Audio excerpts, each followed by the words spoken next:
প্রিয় ওসমান হাদি, তোমাকে আমরা বিদায় দিতে আসি নাই এখানে।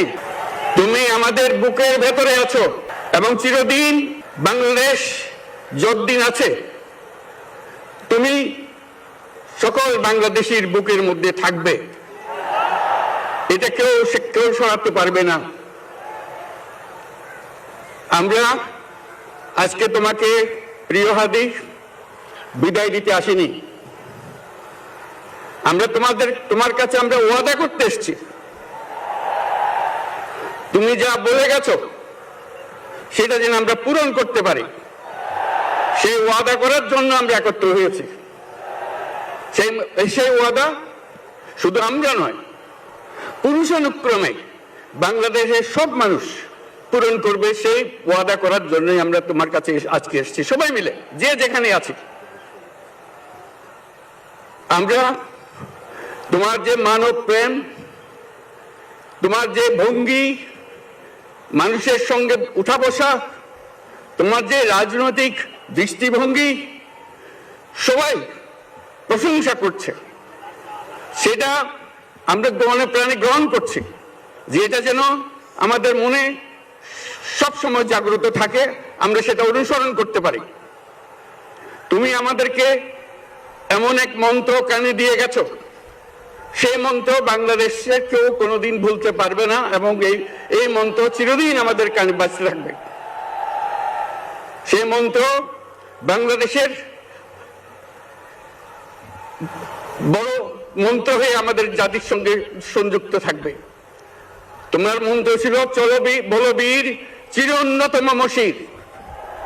এই উন্নত মমশিরের যে মন্ত্র তুমি দিয়ে গেছো, সেটা বাংলাদেশি সন্তানের জন্মলগ্ন থেকে যতদিন সে বেঁচে থাকবে নিজের কাছে বলবে চল বলো বীর চির উন্নত মমশির, আমাদের শির কখনো নত হবে না। সেই মন্ত্র তুমি আমাদেরকে দিয়ে গেছো, আমাদের সব কাজে সেটা আমরা প্রমাণ করব। আমরা দুনিয়ার সামনে মাথা উঁচু করে চলবো, কারো কাছে মাথা নত করব না। সেই মন্ত্র তুমি আমাদেরকে দিয়ে গেছো, আমরা সেটা পূরণ করে যাব। প্রিয় হাদি, তুমি নির্বাচনে অংশগ্রহণ করতে চেয়েছিলে এবং সেই নির্বাচনে অংশগ্রহণ করতে গিয়ে নির্বাচন কিভাবে করতে হয় তারও একটা প্রক্রিয়া জানিয়ে গেছে আমাদেরকে। সেই প্রক্রিয়া যেন আমরা সবাই মিলে গ্রহণ করি, যে কিভাবে প্রচারণা কার্য চালাতে হয়, কিভাবে মানুষের কাছে যেতে হয়, কিভাবে মানুষকে কষ্ট না দিয়ে তার বক্তব্য প্রকাশ করতে হয়, কিভাবে বিনীতভাবে মানুষের কাছে আসতে হয়, সবকিছু তুমি শিক্ষা দিয়ে গেছো। আমরা এই শিক্ষা গ্রহণ করলাম, আমরা এই শিক্ষা চালু করতে চাই। আমরা সবাই আমাদের জীবনে আমাদের রাজনীতিকে এই পর্যায়ে নিয়ে আসতে চাই, যাতে হাদি আমাদের জীবনে স্পষ্টভাবে জাগ্রত থাকে। হাদি, তুমি হারিয়ে যাবে না, তুমি কোনোদিন কেউ তোমাকে ভুলতে পারবে না। তুমি যুগ যুগ ধরে আমাদের সঙ্গে থাকবে, আমাদেরকে তোমার মন্ত্র পুনঃ পুনঃ মনে করিয়ে দেবে, আমরা তোমাকে মনে করিয়ে দেব চলো বীর অন্যতম মমশির। আমরা সেই মন্ত্র নিয়ে আজকে সামনের পথে এগিয়ে যাব। তোমাকে আমাদের সবার পক্ষ থেকে তোমার সঙ্গে ওয়াদা করলাম, আজকে তোমাকে আল্লাহর হাতে আমানত রেখে গেলাম।